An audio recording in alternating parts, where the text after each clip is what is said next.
cette nouvelle édition du Studio Mobile, un Studio Mobile un petit peu spécial. On est nombreux aujourd'hui en plateau, on a quelques envoyés spéciaux à l'autre bout de la planète. On est très ravis évidemment de vous retrouver. On accueille aujourd'hui, outre Benjamin qui est avec moi en plateau, qui est là. Avec d'autres invités, Laurent, justement, on va présenter tous ceux qui vont passer cette heure avec nous dans le Studio Mobile. Ton émission, à toi, Laurent, et pas seulement, puisque tu es complètement abandonné aujourd'hui par Greg, il faut le dire. Greg qui est en train de se promener à New York. Bon, il y a une raison, hein. Salut Greg. Bonjour tout le monde, ou bonsoir, je sais plus. Ouais. Alors Greg a pris de l'altitude, il est parti à New York sur la conférence Acer, mais on va y revenir dans quelques instants. On accueille aussi aujourd'hui Léo Germont de Weezing, qui est un chef produit technique. Oui, bonjour. Qui va nous présenter une petite nouveauté liée toujours à l'actualité. Et Camille Alperin. Salut Camille, qui est notre...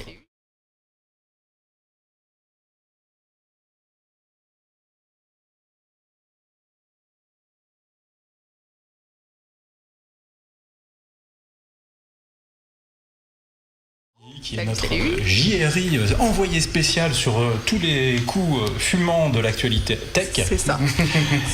Et qui est allé faire quelques reportages pour nous, qui est venu nous en parler. Tout ça pour compenser l'absence de Greg. Désolé. Alors, pour mettre un tout petit peu d'ordre dans tout ça, évidemment, le sujet du jour, en ce 24 avril, Laurent, c'est l'arrivée de l'Apple Watch. C'est pour ça que Camille est avec nous. Ouais. Camille, tu arrives tout juste du centre de Paris, puisque tu as suivi l'arrivée de l'Apple Watch à la fois à l'Apple Store Opéra et chez Colette. Alors, on va y revenir avec toi, mais en un mot, comment c'était? Qu'est-ce qui s'est passé? Eh bien, il y avait beaucoup de montres, enfin beaucoup. On n'a vu que 2 parce qu'évidemment, ils n'osent pas trop les ouvrir, les acheteurs.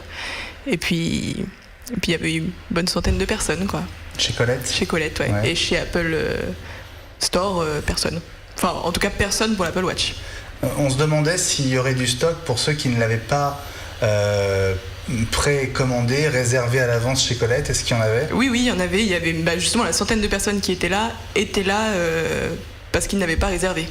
Ceux qui avaient réservé étaient très peu nombreux et sont passés tout de suite et ont récupéré leur montre. Voilà, donc on va y revenir avec toi, Camille. Laurent, on va aussi en parler avec Greg. C'est aussi pour ça que Léo est avec nous, c'est que Weezing se met aussi à l'heure de l'Apple Watch. Donc, tout à fait. Léo, vous allez nous raconter votre développement, votre appli, à quoi elle sert.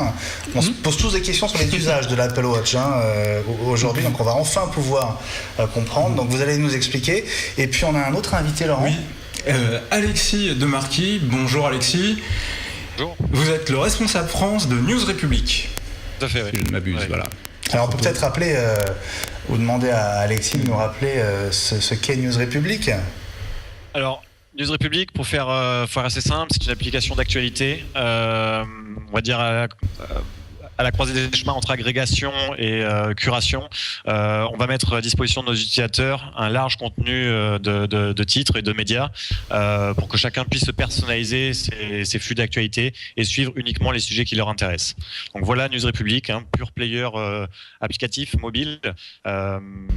Et voilà, donc on est présent en France, mais également à l'international, dans plus de 11 régions du monde, dans 6 langues différentes. Voilà, donc avec vous, Alexis, on va aussi essayer de comprendre ce qu'apportent les applis Apple Watch, que vous allez y trouver comme intérêt, ce que les utilisateurs de cette montre vont pouvoir faire avec, et donc vous allez nous aider à comprendre ces nouveaux usages qui débarquent à partir d'aujourd'hui.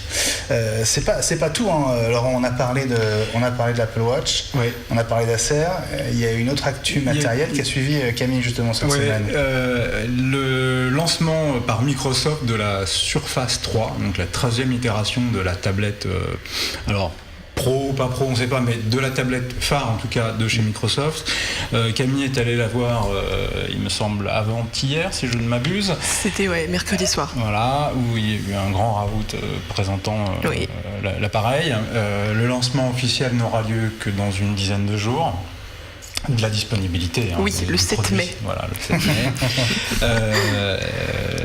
Et donc on va en parler. On va en parler un petit peu. Tablette, hein. Bah oui, et Camille sera là pour ça. Et puis dans l'actu à venir de manière assez imminente, il y a LG qui prépare sa conf de mardi. Oui. Peut-être qu'on peut en dire un mot avec toi, Greg, tout de suite de cette conf de LG. Qu'est-ce qu'on ne sait pas encore sur le G4 ? Alors, pour l'instant, il y a un seul doute, c'est sur le processeur. Tout le reste a été dévoilé par petits bouts et de manière officielle par LG.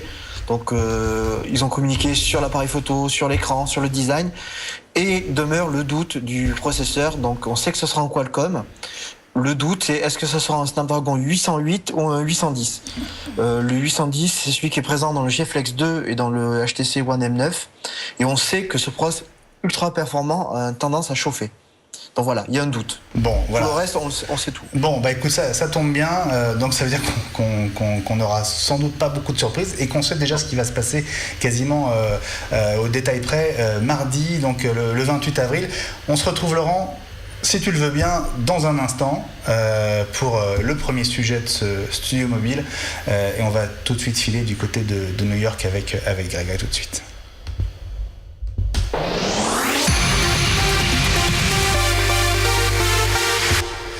Alors Laurent, mais on retrouve Greg. Alors tu es à New York pour les lancements des produits Acer, si je ne m'abuse. Voilà. Donc Acer, tous les ans maintenant, c'est un rendez-vous plus ou moins fixe. Ouais. Donne rendez-vous à la presse internationale à New York pour annoncer toutes les nouveautés de la marque jusqu'à la fin de l'année à peu près. Donc les dispos des produits dont on va parler s'échelonnent entre tout début de l'été et la fin de l'année. Ouais, c'est pratique ça pour prévoir son petit week-end à New York. Tous les ans maintenant, pratique, tu sais que tu peux y aller. Oui, bah oui. Ouais. En plus, apparemment, ça a lieu en plein jour. Hein. Ça a lieu en plein jour. Là, on est en fait au 64e étage du World Trade Center Memorial. Donc, il y a un bâtiment qui est à peine fini. Donc, avec une vue panoramique à 360 degrés sur la ville. C'était très sympa. Et dans l'image qu'on voit là, c'est Jason Chen, le CEO d'Acer, en personne, himself, qui est très dynamique, c'est très bon communicant. C'est souvent ce qu'on reproche un peu aux Asiatiques, c'est de pas savoir trop communiquer. Lui, il est bon, il fait le show, et il sait ce qu'il veut, parce qu'en un an, il a rendu une marque qui perdait pas mal d'argent à une marque qui fait des bénéfices. Alors, juste avant d'entrer dans le détail des annonces, Greg, tu as bien dit Jason Chen, il n'est pas censé y avoir du changement chez Acer ? En tout cas, c'est toujours lui, là. Il n'est pas censé avoir été remplacé ? Eh ben non, regarde la preuve, il était toujours là. C'est ce que vous aviez dit il y a 15 jours ou un mois, les garçons, hein ? Non, c'est HTC.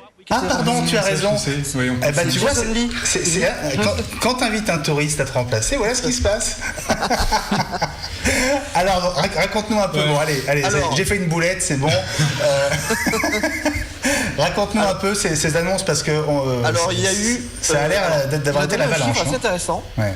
C'est que chaque jour, Acer vend 100 000 produits. Ce qui est pas mal quand même. Hein. Et là, ils nous ont annoncé donc 40 nouveautés. Alors, ils ont un peu triché.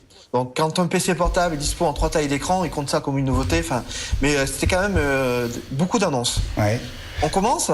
Eh ben vas-y. Alors, on a relancé des images, mais tu peux nous parler par-dessus, évidemment. Alors, il y avait donc des PC. Alors, des PC traditionnels, la gamme Aspire E, des PC portables, bien sûr, traditionnels, mais qui sont désormais proposés en plein de couleurs. Du rouge, du jaune, du bleu, du violet, et bien sûr du noir, du blanc, des marques plus classiques. Techniquement, rien d'extraordinaire, c'est le côté couleur qui a fait pas mal de tourner les têtes. Il y avait bien sûr beaucoup de produits convertibles ou hybrides. Donc c'est une tendance des PC portables aujourd'hui. Donc on a repéré le Aspire 11, qui est un 11,6 pouces, dont l'écran peut tourner sur 360 degrés.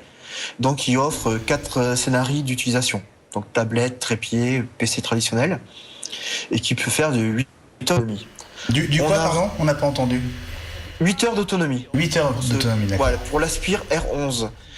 Qu'est-ce qu'ils nous ont présenté? Donc, ils nous ont présenté également un autre produit hybride en 10 pouces, qui lui sera disponible en 6 couleurs. Donc, Acer vraiment mise beaucoup sur la couleur pour cet été. Et le modèle 10 pouces, lui, le Switch 10, est annoncé pour 12 heures d'autonomie. Donc tout ça, c'est des PC Windows 8.1 upgradables Windows 10. Parce que Windows 10 se prépare fortement chez Acer. Ils ont annoncé une large gamme, que tous les produits qu'ils allaient montrer là seraient mis à jour en Windows 10. Donc ça se rapproche. Donc, ils sont obligés de dire ça, sinon ils en vendent aucun. Voilà, c'est ça.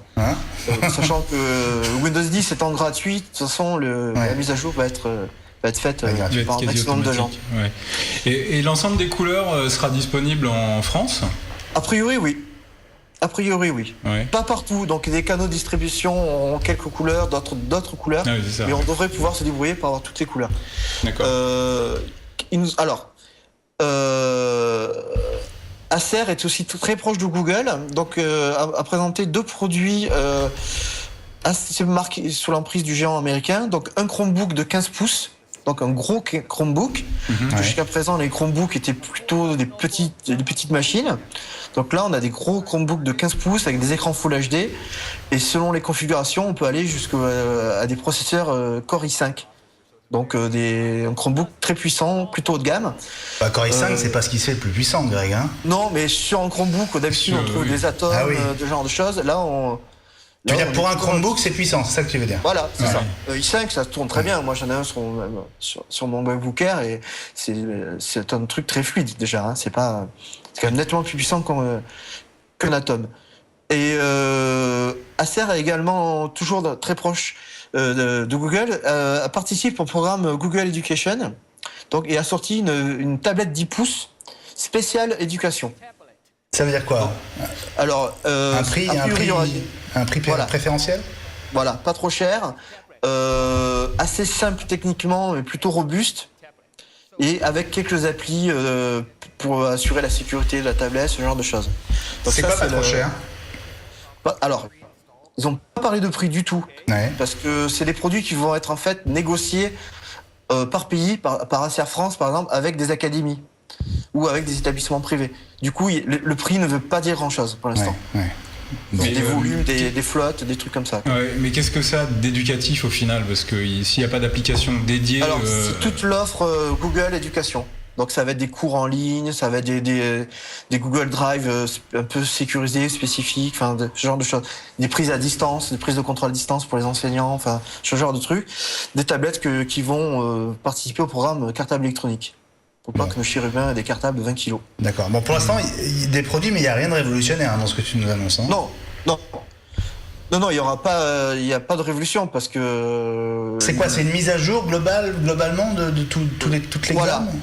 Mise à jour technique, des petits détails qui changent. Par exemple, sur les hybrides, il y a une nouvelle génération de charnières plus solide, ce genre de choses. D'accord. Donc de l'informatique. Mais je voulais vous la garder pour la fin. Une surprise. Dis-nous. Bon, je le dis tout de suite. Allez, ils lancent aussi Predator chez Acer, c'est les produits gamers. Donc il y a des gros PC, des énormes PC de bureau avec des tours de 2 km de haut et avec des configurations ultra puissantes. Ils lancent un PC portable de cette gamme, donc un PC portable gamer. Bon, ça, ok, c'était assez attendu, mais ils lancent aussi une tablette gamer. Donc, alors ça, c'est un produit qui a priori ne sera pas disponible tout de suite. Donc, c'est un des derniers produits qui devrait arriver, donc plutôt à l'automne. C'est donc une tablette Predator. On sait très peu de choses. On a vu que des mock-ups, donc des maquettes non fonctionnelles. A priori, elle devrait être sous Windows 10 directement. Elle aurait comme particularité d'avoir 4 enceintes en façade. Et ça sort quand Windows 10?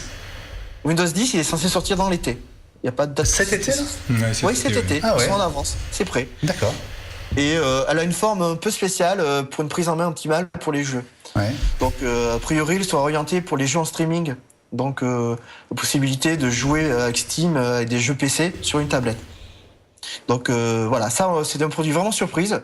Et pour tout vous dire, même des personnes d'Acer étaient surprises qu'ils la montrent.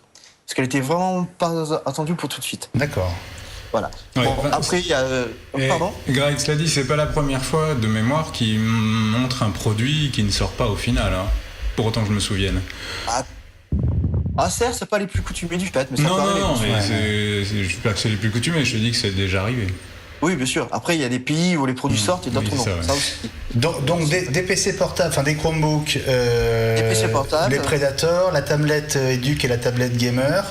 Voilà, d'autres tablettes plus haut de gamme avec des écrans Full HD, avec des processeurs Intel et des tablettes Android cette fois-ci, en 8 et 10 pouces. Ouais. Et pas de tablette Windows Des tablettes Windows aussi, oui, bien Oui, sûr. d'accord. Ouais. Voilà. Mais aussi des smartphones, enfin surtout un, c'est le Liquid X2.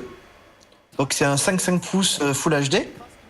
Design plutôt sympa, avec un bel APN un appareil photo de 13 mégapixels et qui a un processeur octa-core 64 bits et qui sortira sous Lollipop et qui présente la particularité d'avoir une énorme batterie, 4000 mAh et 3 SIM.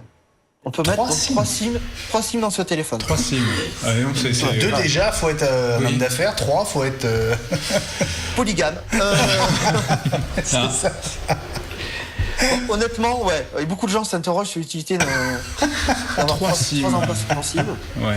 Alors après, il y a toujours les frontaliers, ce genre de cas particuliers, mais c'est vrai que, voilà, eux ils y croient. C'est leur deuxième génération de smartphones de triple SIM, mais... D'accord. Voilà. Mais est-ce qu'on sait si ça va être disponible en France parce que Oui, il sort en France. il sort en France, d'accord. Ouais, voilà. Tu pourras avoir 3 abonnements fruits à 2 € dedans. Fabuleux. D'accord. Avec 3 numéros différents. Donc Ouais. un mois seulement après Barcelone, il y avait de l'actu, il y avait aussi de l'actu smartphone, Téléphone, quoi. Hein. ouais. Ouais. Ils ont montré aussi un Windows Phone qui est le M220 Ouais. qui sera le premier sous Windows 10. Voilà. Alors Windows 10 for Phone, parce qu'il n'y aura plus de Windows Phone 10. Il n'y aura pas de Windows. Ils ont enlevé le mot. Ouais. C'est un peu un choix marketing. Donc voilà, ils ont montré celui-ci aussi. Un système de cover, donc qui est. Tu veux bien parler français, s'il te plaît? Les covers, donc c'est la coque avec le rabat devant. Et sauf que maintenant, ce rabat laisse passer des informations. Voilà, c'est pas juste un écran, un protège-écran, donc il y a une fonction. Donc ça, les notifs, tout ça s'affiche au travers de ce cover. De cet écran, voilà. de cet étui. De cet étui, oui. De cet Ce rabat. De ce rabat. Ils ont montré aussi 3 bracelets connectés. Ah, on y vient, parce que c'est un peu le jour de l'Apple Watch quand même, tu sais. Voilà, donc, ils ont montré 3... alors, il y a leur premier modèle incurvé, donc qui rappellera un produit Samsung. Tu parles d'un bracelet ou d'une montre, là? Un bracelet. Là, c'est un bracelet, c'est entre les deux, parce que c'est un bracelet qui affiche l'heure, qui nous rappellera... Oui. qui nous rappellera le Gear Fit de Samsung. Donc c'est le Leap Curve. Et 2 autres produits. Alors les 2 autres produits, pour tout vous dire, on n'a pas compris la différence réelle au niveau, à part le design, entre les 2 produits. Donc il y a le Leap Fit et le Leap Active. Tous les deux ont un écran 1 pouce tactile. Sont waterproof. Donc ils sont pas trop précisés, c'était vraiment waterproof, c'est-à-dire je peux me baigner avec ou juste ça résiste à la transpiration et à la pluie. Ça, on n'a pas tous les détails encore. Ce qui est le cas de l'Apple Watch, hein, on le rappelle. Voilà, c'est qui est le cas de l'Apple Watch. Le Leap Fit aura un capteur de rythme cardiaque, donc ce qui est plutôt aussi dans l'air du temps. Hein. Il n'y a pas de révolution non plus. Tous ces produits auront plusieurs dizaines de bracelets différents. Bon, en gros, pour le prix d'un bracelet de l'Apple Watch, vous achetez un Leap Fit complet. Ça, c'est un peu ça. Et l'autre particularité de ces bracelets, de cette gamme Leap de Acer, c'est que l'appli compagnon, donc c'est-à-dire l'appli qu'on installe sur le smartphone pour recueillir les informations, sera disponible sur les 3 plateformes majeures, donc Android, iOS et Windows Phone. Donc il n'y a pas beaucoup de produits encore aujourd'hui qui ont les trois plateformes. Donc voilà. Ils ont annoncé des dispos? Alors non, comme je te disais en préambule, ça arrive entre les premiers produits vont arriver le mois prochain et jusqu'à la fin de l'année là. Ils ont tout déroulé jusqu'à la fin de l'année. A priori, ça sera la tablette Predator qui sera la dernière à arriver. Voilà, ils ont présenté bien d'autres choses, des écrans incurvés. Et donc il y a pas de montre, il y a pas de montre connectée. Non, pas de montre connectée. Ouais. Voilà, pas de montre connectée. pense qu'ils attendent. Techniquement, ils peuvent le faire, bien sûr, hein, mais le marché est un peu compliqué. Android Wear, quand même, m'a beau dire, peine un peu à décoller. Ils attendent de voir un peu les premiers retours sur l'Apple Watch. Voilà. Mais Acer a un très beau cabinet de design, donc ils peuvent faire un truc sympa. Ouais. Mais non, à proprement parler, un format montre, non, ils n'ont pas.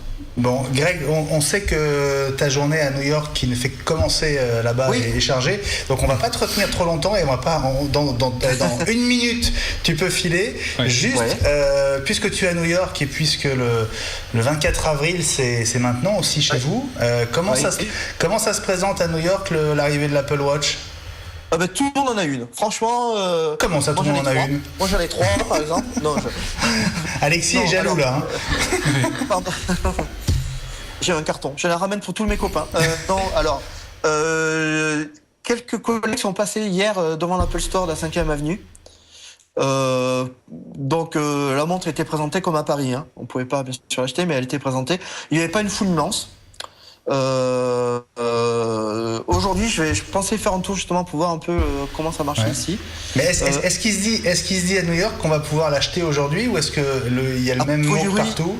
Non, il y aura du stock. Il y aura de quoi. Ah bon? À New York, il y aura du stock? Il y aura, enfin, du stock, pas des millions de pièces, mais il y a une chance sans préservation d'y aller et de repartir avec.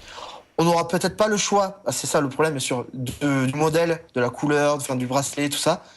Mais si on tient vraiment à en avoir une aujourd'hui, il sera possible a priori d'en avoir une à New York. Si on se lève tôt, comme nous. Et ça, c'est propre à New York ou non, tu penses que c'est plus global que ça? New York, c'est un marché important quand même pour Apple. La ville de New York.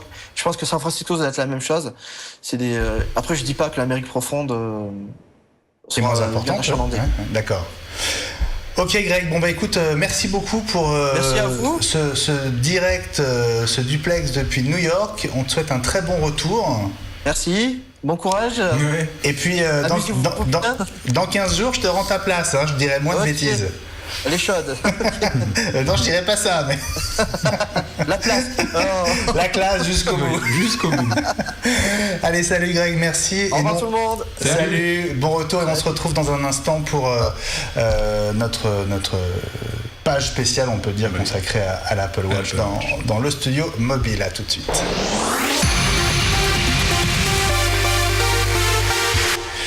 Voilà, si vous regardez cette émission le jour de sa première diffusion, eh bien, on est le 24 avril et Laurent, c'est une date pas tout à fait comme les autres. Hein. Oui, effectivement, c'est le jour J, le jour de l'Apple Watch. Ce jour où le lancement officiel, alors c'est un lancement un peu particulier, c'est un produit particulier pour Apple. Ils ont annoncé la disponibilité aujourd'hui. En réalité, ne vous précipitez pas, et je pense que très peu de gens se sont précipités dans les Apple Store. On va le savoir. On va le savoir. Avec ta voisine. Hein. Avec ma voisine dans un instant.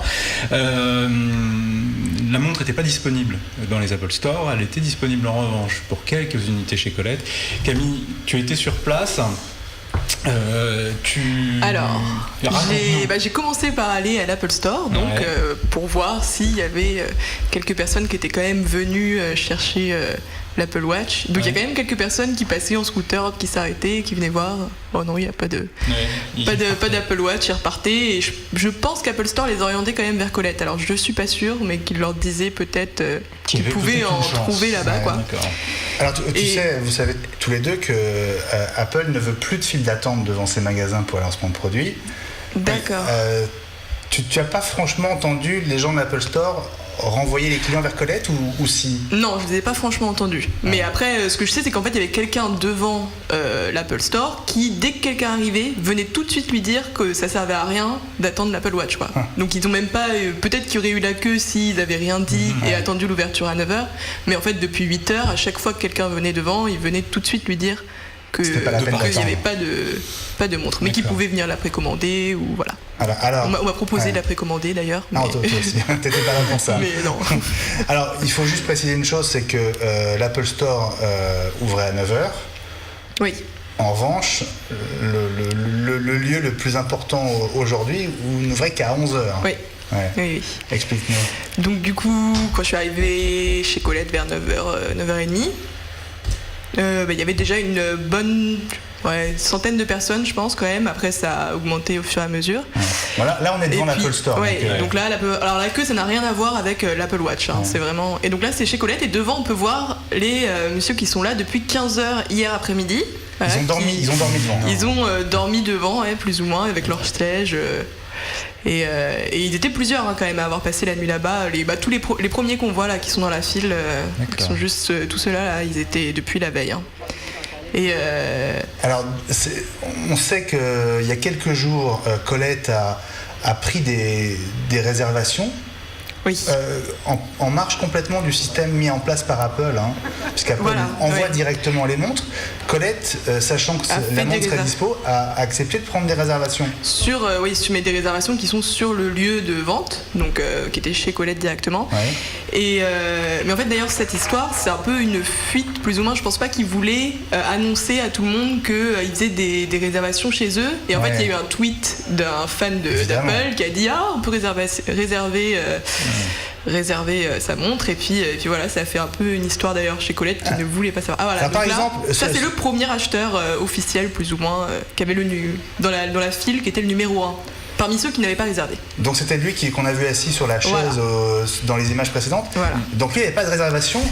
Voilà, et il a pu l'acheter ce matin. Voilà. Et quel modèle c'est? Parce que je sais pas si on voit. Un modèle sport, bracelet blanc, on dirait bien. Tu crois? Ou peut-être une watch? Non, je pense pas que c'est le modèle sport, c'est le. Mais il le dit, mais après. C'est la Milanais là, avec bracelet. Voilà, Milanais. C'est le bracelet Milanais. Voilà. Avec un bracelet Milanais. Vous êtes satisfait quand même? Oui, ça va. Pour 20 heures d'attente. 20 heures d'attente, effectivement. Bon, impressionnant. Donc du monde. Il y avait, on ne savait pas s'il y aurait du stock de montres à acheter pour ceux qui n'avaient pas réservé. A priori, tous ceux qui ont fait la queue quand je suis partie, ils n'avaient pas tous eu. Mais alors, ce qui manquait, c'était les modèles surtout. Les gens n'avaient pas le choix. Par exemple, la Sport noire est partie tout de suite, quoi. Du coup, il y en a qui sont partis alors qu'ils faisaient déjà la queue depuis un certain temps en pensant qu'il n'y en aurait plus. Après, on m'a quand même dit qu'ils avaient des stocks qui revenaient dans la journée. Ils se faisaient relivrer dans la journée, mais du coup ils savaient pas quand ni, donc voilà, c'était un peu flou. Aléatoire, quoi. Alors tu nous as rapporté Camille, parce que tu reviens vraiment tout juste. Il y a juste avant qu'on démarre l'émission, tu reviens de chez Colette. Tu nous as apporté un témoignage. Explique-nous de qui il s'agit. Donc c'était un des premiers, ça devait être le numéro... En fait, ils s'étaient donné des numéros tous, comme ils ont passé la nuit là, ils s'étaient donné des numéros entre eux pour dire moi je suis numéro 1, numéro 2, numéro 3, savoir qui vraiment, quel était leur numéro en tant que premier, voilà. Dans la file. Et donc du coup ils sont... Donc il y en a un d'entre eux qui a tout de suite sorti sa montre et qui l'a mis au poignet, alors que la plupart nous montraient rapidement la boîte, ouvrez la boîte mais ne la mettez pas tout de suite au poignet, et donc il y en a un qui l'a tout de suite mise, et puis donc je suis allé le rencontrer. Et écoute, on va découvrir ce monsieur, un des premiers acheteurs de l'Apple Watch ce matin à Paris. Ouais, j'ai attendu 13h aujourd'hui, 13h cette nuit pour être un des premiers et être sûr d'en avoir une. Donc je suis très très impatient. Faut que je comprenne encore comment ça marche. On sent la frénésie. Il faut déjà apprendre à maîtriser le bracelet. Voilà, magnétique, donc c'est facile à fermer.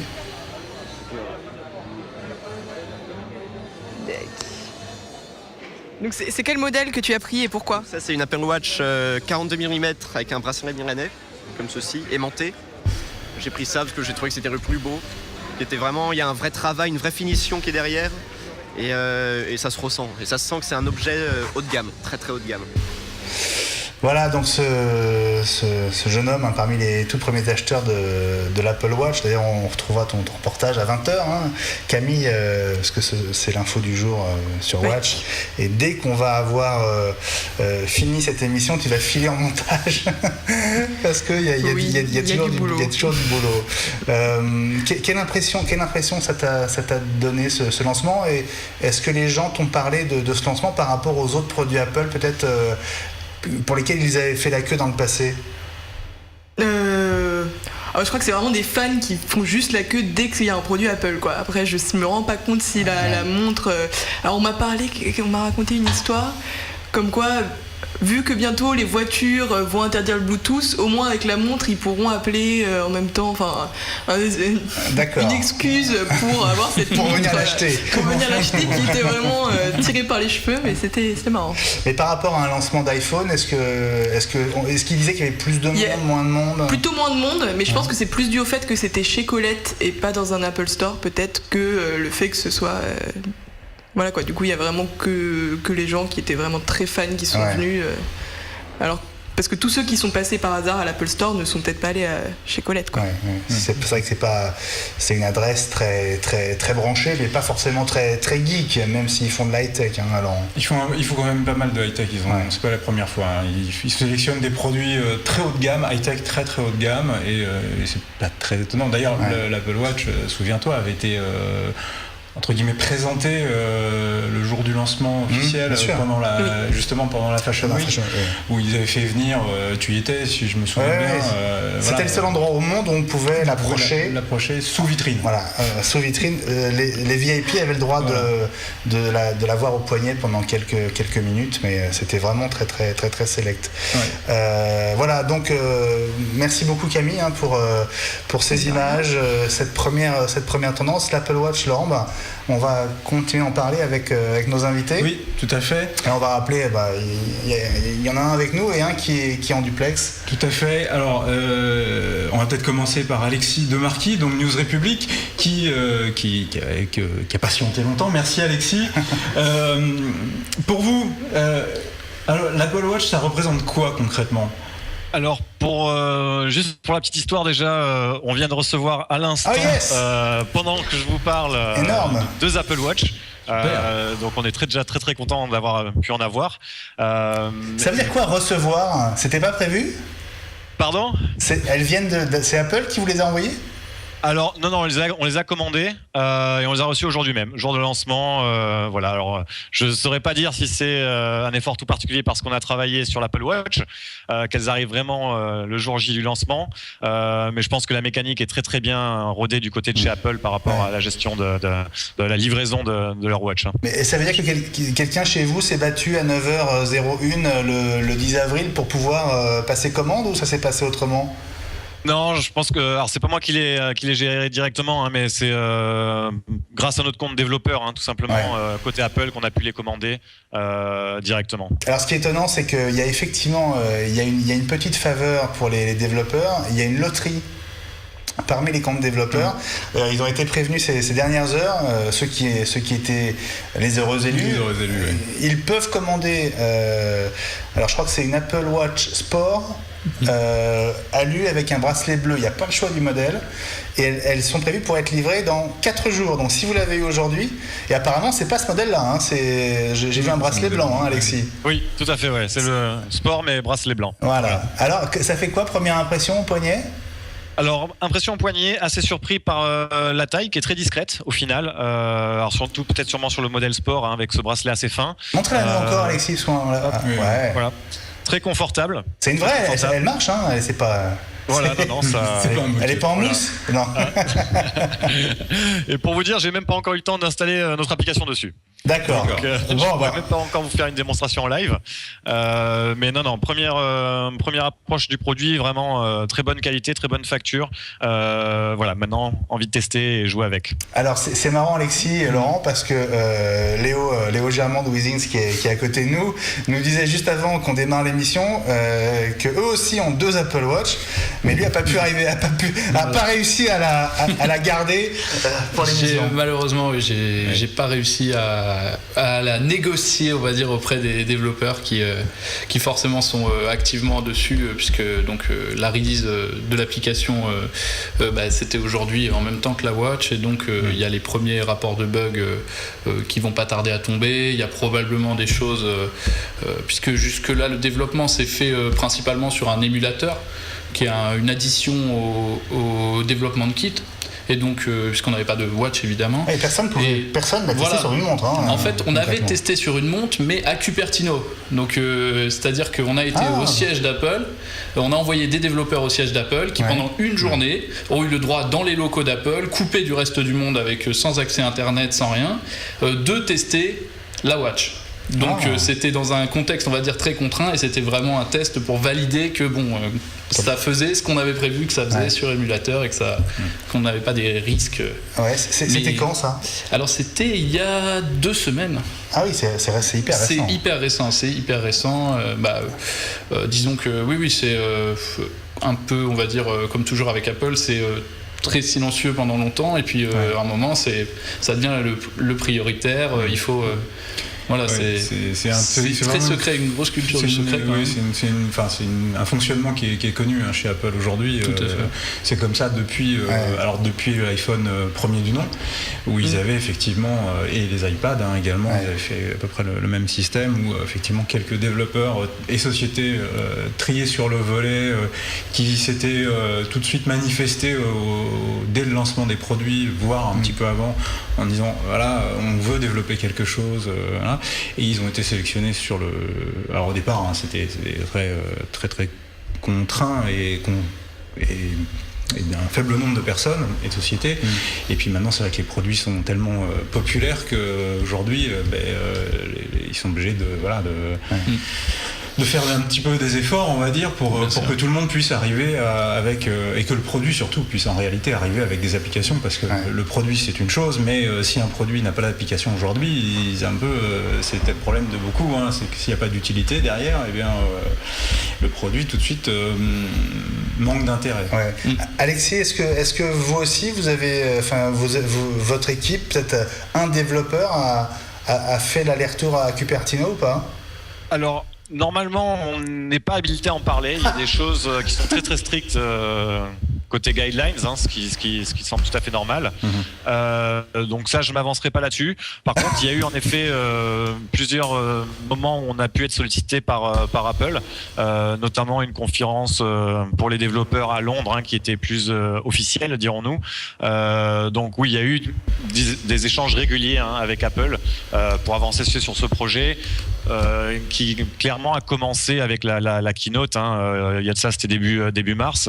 Donc c'est un projet qui s'inscrit sur une durée de 2 mois pour un aboutissement aujourd'hui.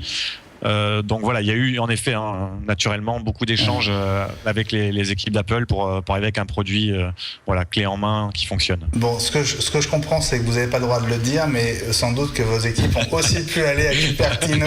Voilà, je n'ai rien dit. Comme Withings, vous l'avez pas dit, c'est moi qui le prends dans ma voix, mais voilà. c'est ce que j'ai cru comprendre. Alors, on va évidemment parler de vos apps, de ces nouveaux usages sur lesquels on se pose beaucoup de questions et qu'on va commencer à découvrir à partir d'aujourd'hui. Avant ça, on va juste quand même, pour ceux qui ont une petite absence depuis 6 mois, on va regarder en 1 minute l'un des nouveaux spots pour l'Apple Watch. Ça fait 3 heures qu'il est en ligne, et donc voilà de quelle manière l'Apple Watch va déferler sur le monde à partir d'aujourd'hui.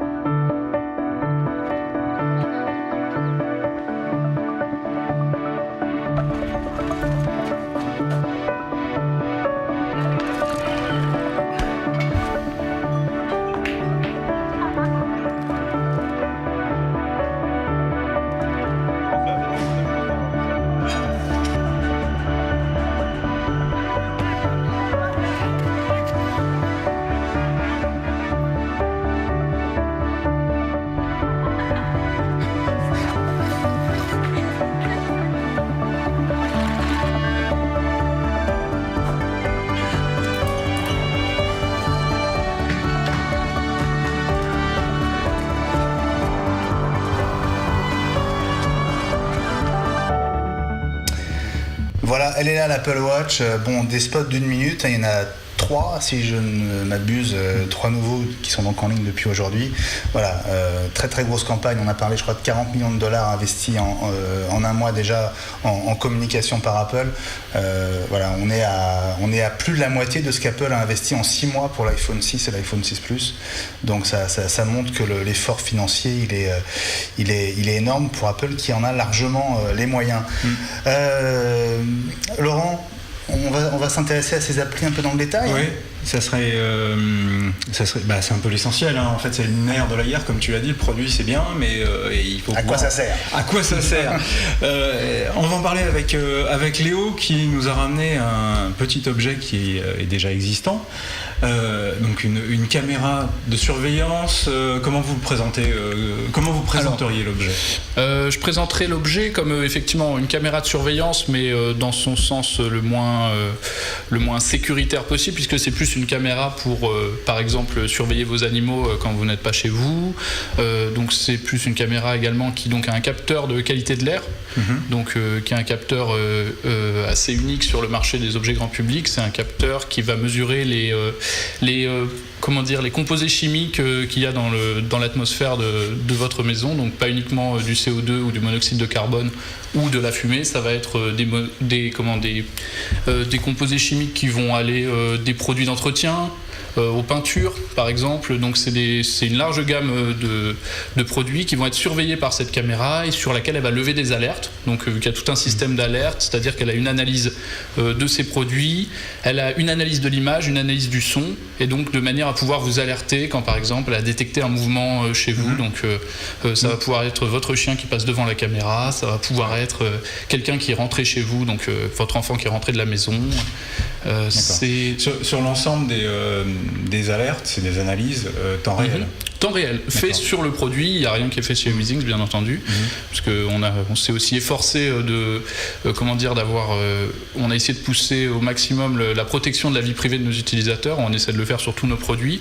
Donc il faut savoir que quand on stream avec cette caméra, contrairement à certains concurrents éventuellement, ça ne passe pas par nos serveurs, mais ça passe bien directement de l'iPhone à la caméra par votre connexion avec un flux sécurisé. C'est du point à point. C'est du point à point, voilà. Il y a une négociation qui est faite par nos serveurs pour établir la connexion, mais une fois que toute l'image, la vidéo et l'audio ne passent que de point à point sans passer par nos serveurs. D'accord. Alors bon, le sujet c'est moins ce produit qu'on connaît déjà, c'est voilà. Home, tout à fait. Pour rappeler son nom.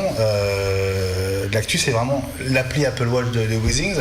Alors à quoi elle sert et comment elle vient compléter vos produits en fait ? Alors en fait avec l'Apple Watch on a trouvé un usage qui est assez intéressant, c'est-à-dire qu'il y a beaucoup de gens qui vont utiliser le produit justement pour juste regarder qu'est-ce qui se passe chez eux, quel est l'état à cet instant précis, qu'est-ce que je vois chez moi. Si j'étais chez moi, qu'est-ce que je verrais ?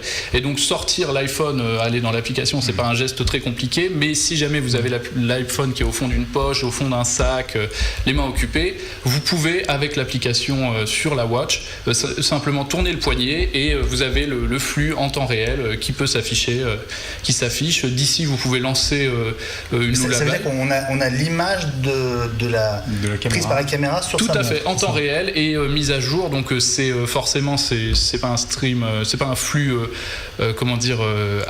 c'est pas un flux avec beaucoup de FPS, on est à 2 FPS, donc 2 images par seconde.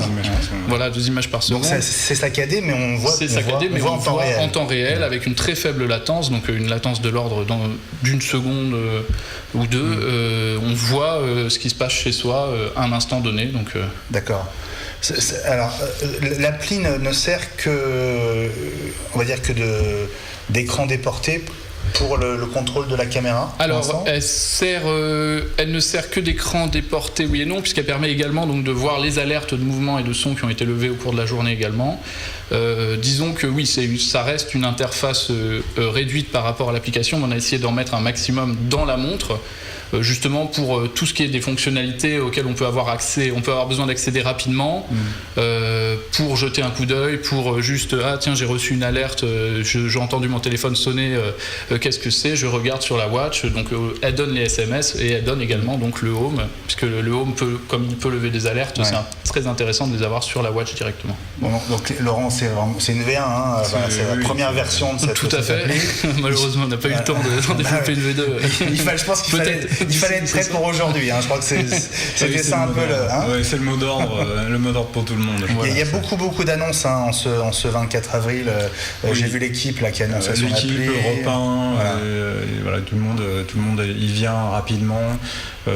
Beaucoup d'autres de vos concurrents d'ailleurs, des produits similaires ont plus ou moins déjà annoncé qu'ils seraient présents sans pour autant dire qu'ils seraient présents dès aujourd'hui, mais c'est dans les jours qui viennent. Il faut rappeler un truc, c'est que les procédures de validation des applications d'Apple est très complexe et longue, et que parfois, vous pouvez tous les deux nous en parler. Les applications, surtout quand elles ne sont pas validées sur le matériel, peuvent avoir rencontré des bugs et donc être refusées, donc ce qui explique parfois le délai de disponibilité de l'application par rapport au produit. Alors en l'occurrence, les applis, elles ont passé les tests, elles sont là. Hein. On va peut-être se tourner vers Alexis. Alors, News Republic, vous faites de l'info en réunissant des sources très nombreuses. C'est peut-être assez évident finalement d'utiliser la montre comme pas pour les alertes, quoi, très clairement. Hein. Comme un relais. Alors c'est évident parce qu'on se dit en effet comment interagir le plus facilement avec un de nos utilisateurs qui aurait notre application sur un iPhone. S'il a une Apple Watch, c'est de lui envoyer une notification dessus. L'idée, c'est pas non plus de contraindre la personne sans cesse d'avoir des notifications, à devoir effectuer un geste tout simplement qui peut être fatigant à terme de chaque fois consulter sa montre. Donc l'idée c'était d'essayer de travailler sur l'Apple Watch comme un compagnon pour notre application sur iPhone, mais également de lui donner une certaine autonomie en termes de paramétrage et de notification. Un utilisateur qui va créer un sujet à suivre, par exemple Apple Watch sur l'application News Republic, il va avoir la possibilité sur son smartphone soit de suivre ce même sujet, sur son Apple Watch, soit tout simplement de choisir de suivre un autre sujet plus spécifique ou plus large pour avoir deux canaux d'information différents. L'objectif n'est pas de répliquer l'expérience News Republic d'un iPhone sur une smartwatch. Il faut qu'on arrive, et je pense que tout le monde en est à ce stade-là aujourd'hui, à comprendre quels vont être les usages attendus par les utilisateurs d'une Apple Watch. En fonction de ça, on va pouvoir arriver avec des évolutions qui vont peut-être, pourquoi pas, revenir en arrière sur le paramétrage des notifications, sur la réception des alertes personnalisées ou des flash infos importants du jour. Donc il va y avoir un gros travail de suivi sur ces premiers usages. Comment est-ce que vous avez géré, parce qu'on le voit, le fait que l'écran n'est pas très grand, que vous avez souvent pas mal de texte à afficher. En effet, on voit qu'il y a quand même pas mal de lignes qui se terminent pas. Alors voilà, il y a la spécificité de News Republic, c'est qu'on agrège le contenu complet de nos partenaires, et c'est quelque chose que l'on ne peut pas répliquer dans le format d'écran proposé par l'Apple Watch. Donc on va proposer tout simplement le chapeau d'un article qui va permettre à l'utilisateur de clairement swiper entre les différents articles des sujets qu'il a décidé de suivre et regarder le premier chapeau et tout simplement de sauvegarder l'article à lire plus tard sur son iPhone. Donc on va vraiment permettre à un utilisateur de regarder vraiment l'actualité, comme on dirait, on the go, vraiment sur l'instant, dire ah tiens ça m'intéresse, et de le sauvegarder pour le consulter plus tard de manière complète sur son device. Donc vous jouez vraiment la carte de la complémentarité entre l'iPhone et l'Apple Watch en fait. Complètement. Ouais. De toute façon, on est dans ces logiques-là encore. Il faut avoir un iPhone pour faire fonctionner News Republic sur l'Apple Watch. Donc, on va être dans la complémentarité. On va essayer d'insuffler une part d'autonomie, de liberté pour l'utilisateur, de paramétrer certaines spécifiquement à son Apple Watch, par contre. En termes de développement, parce qu'on en a dit un mot tout à l'heure, même si vous ne pouviez pas tout nous dire, ça a été compliqué de mettre au point cette appli et d'être prêt pour le jour J? Alors, ou pas. Compliqué, oui, parce que ça reste un challenge. Je pense que tout le monde, du moment qu'on a pris connaissance du Smart Kit, un challenge de comprendre quelles sont clairement les attentes d'Apple en termes d'usage, quelle durée d'utilisation, quelles contraintes nous étaient imposées. Donc oui, il a fallu apprendre quand même. Clairement ce que souhaitait Apple. Après, on a une certaine expérience parce qu'on travaille déjà, alors peut-être pas le jour à en parler, mais sur les Android Wear. On était déjà présent dès le début avec Samsung Gear et Moto 360. Donc on a une habitude déjà de travailler sur ces montres connectées. Qui nous permet quand même d'avancer assez bien sur l'Apple Watch. Ouais. Raisonnablement, qu'est-ce que vous attendez comme succès ou comme retour là, sur cette appli? Combien de temps vous pensez que ça va prendre pour pour devenir vraiment un réflexe. Enfin, on est au jour zéro là. Hein. Tout à fait. Donc, alors je pense que la première chose, c'est que de notre côté, on est vraiment heureux d'avoir été sollicité par Apple et qu'on ait pu vraiment travailler avec eux pour être présent le jour J. Ah, c'est vous qui avez été sollicité ? C'est Apple qui est venu vers vous ? Oui, tout à fait. On est sollicité parmi plusieurs développeurs pour être présent sur l'Apple Watch. Après, c'est l'objectif, clairement, il est de travailler vraiment main dans la main avec Apple. Nous, comme je le disais, en tant que pure player applicatif, on se doit d'être aux avant-postes sur le développement applicatif et sur tous les supports possibles. Donc, pour nous, l'objectif, c'est clairement d'être innovant à ce niveau-là, en termes de fonctionnalité, mais aussi, après, sur le côté, on va dire, plus marketing, mais d'aller chercher les influenceurs, les early adopters, et que directement, News Republic puisse s'inscrire au début de leur expérience avec l'Apple Watch.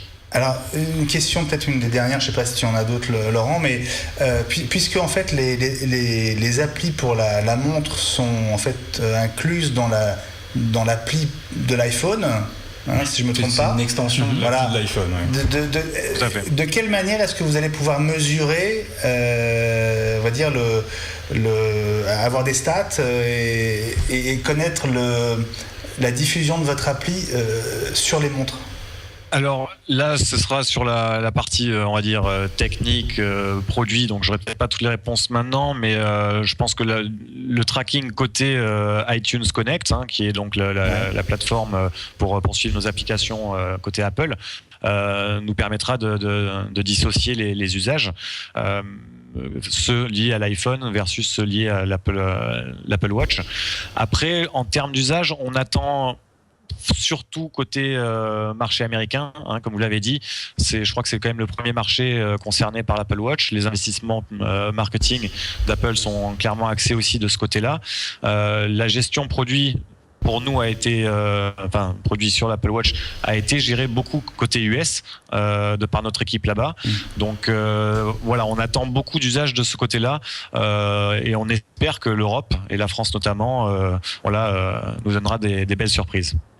Revenons 2 secondes, vous parliez d'iTunes Connect, donc qui est la plateforme des développeurs qui permet outre, pour expliquer à tout le monde, de soumettre les applications et de les vérifier auprès d'Apple. Ça permet effectivement aussi aux développeurs de voir la diffusion de leur app. Vous avez déjà vu des nouveautés de ce côté-là ? Est-ce qu'il y a une partie dédiée aux applis montres ou pas encore ? Alors, j'ai pas été encore sur iTunes Connect, j'ai envie de dire depuis le début de semaine, puisque ça c'était vraiment côté produit et tech avec la soumission. Oui. On est un peu sur le feu puisque ça a été réalisé aujourd'hui. Ce qu'on a vu, c'est qu'on a été mis en avant dans l'Apple Watch Store. Maintenant, l'idée, ça va être clairement d'analyser qu'est-ce qu'on peut récupérer comme data par rapport à ces usages.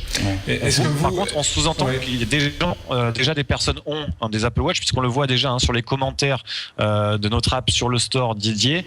On a des gens qui ont déjà commenté et raté notre app. D'accord. Ok, Alexis. Laurent ? Non, écoute, moi, ça va, je pense qu'on a... C'est bien ? Ouais, on a plein d'infos déjà, c'est hyper intéressant. Il reste... on a hâte de pouvoir tester le produit maintenant. Faut qu'on... Incessamment sous peu, l'Apple Watch sera sur le plateau, j'en suis sûr. Merci Alexis, restez avec nous, on est encore ensemble pour quelques minutes.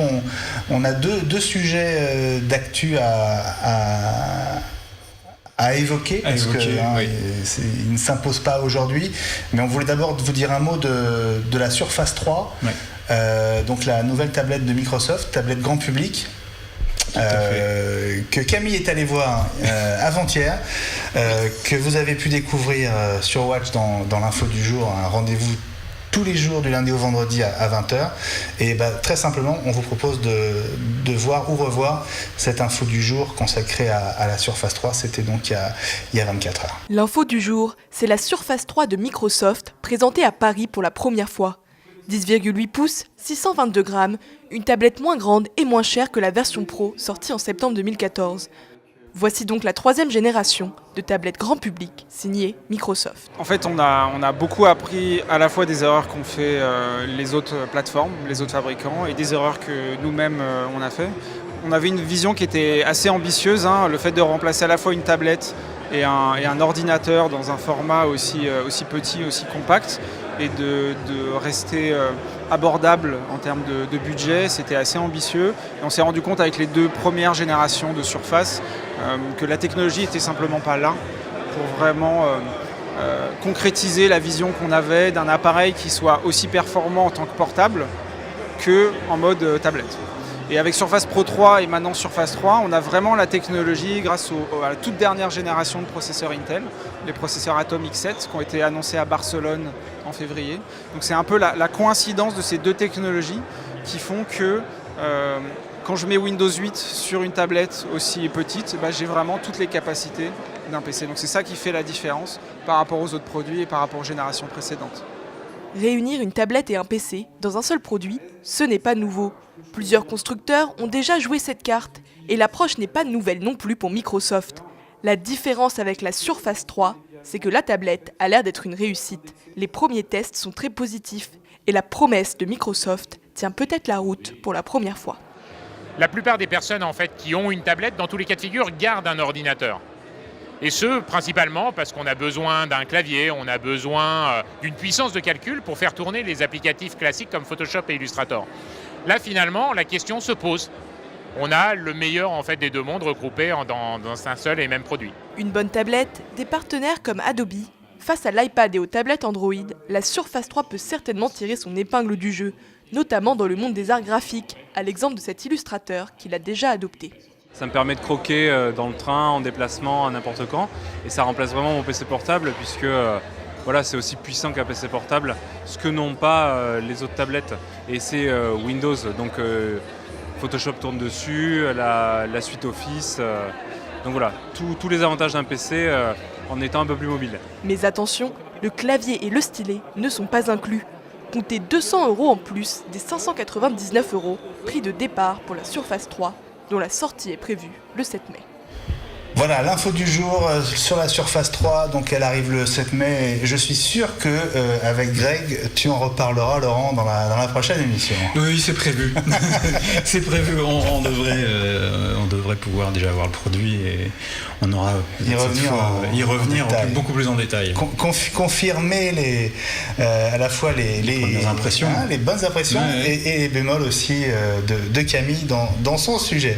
Il nous reste une petite minute, Laurent, pour évoquer l'événement qui se prépare la semaine prochaine. Enfin, voilà, si vous voyez cette émission en replay, ce sera peut-être déjà passé, mais en tout cas, c'est pour le 28 avril. Oui, alors le 28 avril, c'est la date qu'a choisi LG pour lancer le G4. Donc c'est le nouveau smartphone fer de lance de la gamme. Comme le disait Greg pendant son intervention, on sait déjà beaucoup de choses, toutes les informations ont été morcelées jusqu'à présent, il reste que très peu d'interrogations. L'interrogation est essentiellement autour du processeur qui va être utilisé. Greg l'a évoqué rapidement, ou quad-core ou hexacore si mes souvenirs sont bons, de toute dernière génération de chez Snapdragon. Donc ça c'est la dernière chose. On sait la finition maintenant, il y aura des coques cuir. On envoie on a vu quelques images traîner par-ci par-là. Ça devrait ressembler à ça. Ça devrait ressembler à ça. Pour rappel, un écran 5 pouces 5, 2K, l'appareil photo 16 millions de pixels et avec un objectif 2,8 mm. Donc quelque chose d'assez courant malgré tout. On en dira plus. La semaine prochaine et dans notre prochaine émission avec un peu de chance. Greg, qui est notre fin limier là-dessus sur les produits, aura dégoté. D'abord, il sera rentré. Il sera peut-être rentré et il nous aura certainement dégoté le produit en essai. Bon, voilà, super. Je te laisse conclure. Comme d'hab. Allez, comme d'hab. Tu m'as bien aidé. Merci de nous avoir suivis. Merci à tous nos invités. Alexis, Léo, Greg, même s'il n'est plus là. Benjamin, merci beaucoup pour ton aide. Mais je t'en prie, c'était sympa. Merci beaucoup pour ces magnifiques reportages. C'était très sympa. On vous retrouve bientôt. N'oubliez pas de nous retrouver sur toutes les chaînes des box habituels. Et on vous dit à très bientôt. Pour un nouveau studio mobile. Voilà, un jeudi sur 2, on le rappelle, 20h, 21h. Vendredi. Décidément, il est temps que je passe la main. Salut à tous. Au revoir.